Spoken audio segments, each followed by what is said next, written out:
ọ̀rọ̀ Alfa Sunnah àti Alhaji Saheed Osupa àti bàbá wa Sunday Igboho Adéyẹmọ, bàbá mi Oríyọmí Hamzat Òkìkí Ọmọmúsà.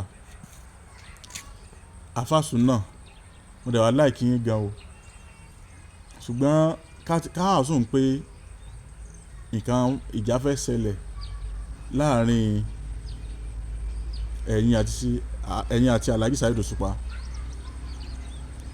Underground tí ẹ ti yanjú ẹ̀ yẹn kò yẹ kó gbé gbogbo àwọn first note yìí jáde síta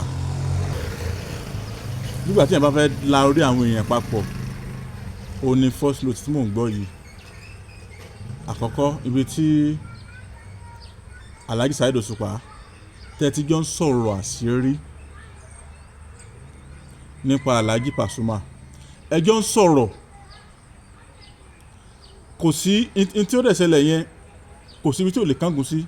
Ẹlòmíín náà ifun Alhaji Pasuma náà lè ní ẹni tí wọ́n bá sọ̀rọ̀ àṣírí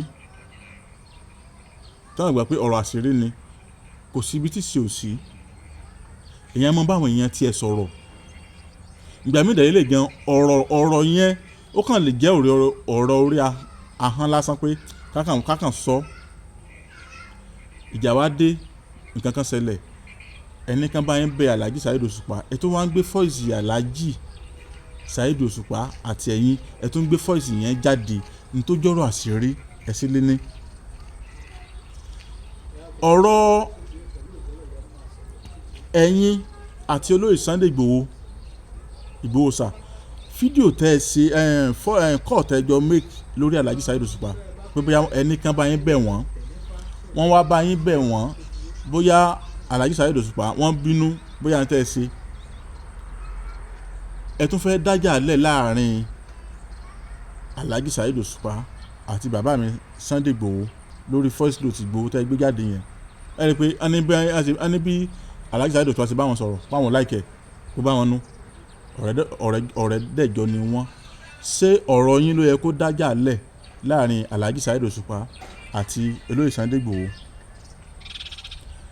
Ẹ ní Alhaji Saheed Osupa pé orin tí wọ́n ṣe tí Alhaji Oríyọmí Hamzat tí wọ́n ń lò Kọ́kọ́rọ́ Alátẹ, ẹ ní inú Alhaji Saheed Osupa ò dùn sí, bóyá ẹjọ́ sọ̀rọ̀ débẹ̀ ni àmọ́ ẹ ní Alhaji Oríyọmí Hamzat ń bẹ̀rù Alhaji Saheed Osupa, wọn fẹ́ ṣègbà wọn fẹ́ ṣàwò.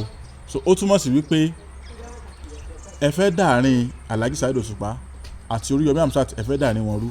Àkọ́kọ́, so ẹ fẹ́ dàárín Alhaji Saheed Osupa àti Alhaji Oríyọmí Hamzat, ẹ fẹ́ dàárín wọn rú nínú voice tẹ́ gbé jáde yẹn, nínú àwọn ọ̀rọ̀ tẹ́ ń sọ.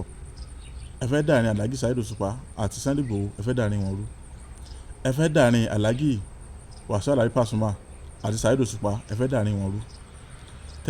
Tẹ́ bá wá dájà sílẹ̀ tí fàǹsì oníkálukú ń jáde tó ń kálukú ń sọ tiẹ̀ nísìnyí, ẹ rí wípé gbogbo ẹ̀bí yìí ẹ fẹ́ dàlé Alhaji Saheed Osupa lórí. Míwìlì torí pé èèyàn àti wọn jọ ní kanta ni ó bí n tí ẹ̀ ń sọ yìí. Èmi nígbà tí mo kọ́kọ́ wo fídíò yẹn, mo ní bóyá Alfa Sunnah bóyá April Fool náà fẹ́ ṣe, mi kàkún. Ọ̀n ti gba tí àwọn èèyàn wá pè mí pé kí n wo fídíò yẹn, tèmi náà wá wò tí mo wá gbọ́ àwọn first note yẹn lóríṣiríṣi tí Alhaji Saheed Osupa ni tolóyè Sunday Igboho àtàwọn ọ̀rọ̀ tẹ́ ń sọ. So ẹ fẹ́ máa fi orí wọn gbára wọn débi pé táwọn fáǹsì Pasuma bá jáde sìn pé ẹgbọ́n tí Saheed Osupa ń sọ nǹkan kan sẹ́yìn pé wàhálà ẹ fẹ́ bí wàhálà lẹ́ nìyẹn láàrin wọn, àárín wọn tó ti ń gún ẹ fẹ́ dàrú nìyẹn. Kò dẹ̀ síbi tí sì ò sí. Alhaji Pasuma náà lè láwọn èèyàn kan tán lè bá sọ̀rọ̀ Alhaji Saheed Osupa tí wọ́n jọ sọ. Kò sí bẹ́yẹn sì lè nífẹ̀ẹ́ èèyàn tó bí ìwà ti jọmọ ìyá sọmọ ìyá tó jọ rẹ̀, dandan ni èèyàn ó sọ̀rọ̀ ọ̀rẹ́ ẹ̀ lẹ́yìn.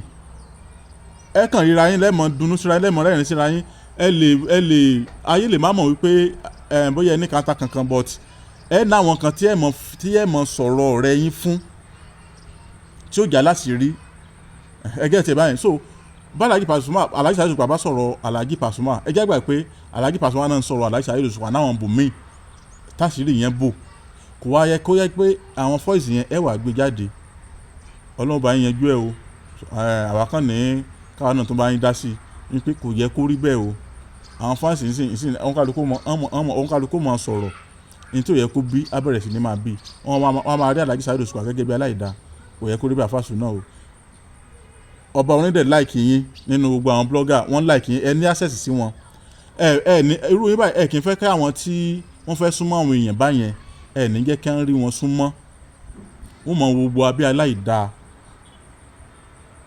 àìmọye kọ́ọ̀tù ẹ máa gbà kò kí ni ẹ fẹ́ fi rìkọ́dì yẹn sí ó túmọ̀ sí pé ẹ̀ ń wá rújọ́ báyìí ẹ̀ ń wá rújọ́ òní ọjọ́ òní ẹ fẹ́ kí irú ọjọ́ òní ó ṣẹlẹ̀ kẹ́rẹ́ gbígbé àwọn fọ́ọ̀sì yẹn jáde so ẹ mọ̀ọ́mọ̀ ṣe àwọn nǹkan yìí ni níbo lẹ kó àwọn fọ́ọ̀sì lòtì níbo lẹ kó wọn sí tẹ́lẹ̀ tẹ́ fi kó wọn jáde nísìnyí àfàsùn náà kò yẹ kó rí bẹ́ẹ̀ o Ọlálékan Àyìndé abẹ́rẹ́ ọ̀rọ̀ ló kọ́ mi láti polówó níkànnì yìí 08067109598 ẹ ṣeun.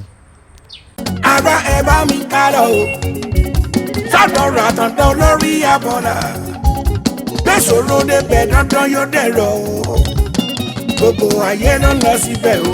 ó jẹ́ ọ́ babaláwo Ifábùkọ́lá Ifá Glory àtàndá olórí abọ́là erin ló mọjú igbó ẹ̀fọ̀n ló mọjú ọ̀dà ẹ̀jẹ̀ ló mọjú ọ̀kàsàlálẹ̀ odò babaláwo kan bẹ lọ́yọ̀ Aláàfin tó mọjú kábàánì bọ̀rí ẹni torí ẹni fi gbẹ́ni débi rere àtàndá olórí abọ́là ó gbọ́ fá ó mọ̀ pẹ̀lẹ̀ yánnayánná ó làbá máa pè ní ọ̀mọ̀ràn tí mo yóò gbé nínú karahun àtàndá olórí abọ́là ìwọ́n tó fẹ́ gbé ìgbésí àṣeyọrí ó yẹ kó lọ bèrè lọ́wọ́ ẹlẹ́dàá rẹ iṣẹ́ rẹ ti ń dàrú mọ́ ọ lójú àlákàlà ni wọ́n lá tàbí ẹ̀ṣẹ̀ kan ní ń dà ọ́ láàmú òṣìṣẹ́ ò ní lárí òṣòwòṣòwò ò dèrè ọjà ẹ lọ bèrè kí ló fa sábà bí àìrójú àìráyè wọ́n ní bọ́dí bá ń bá wọn jà wọn akórìṣà lẹ́jọ́ sí ti ń bá ní ìjà bí òṣòrí ẹni ẹ lọ kàn sí babaláwo Ifábùkọ́lá Ifá Glory àtàndá olórí àbọ́là ìlú gbẹ́jú wọ sábọ́ nílùú Ọ̀yọ́ Aláàfin àbíkẹ́ pé bàbá sórí ẹ̀rọ ìbánisọ̀rọ̀ yìí 08038348630 àtàndá olórí àbọ́là gbogbo wa lọ̀rọ̀ wa ò níyànjú.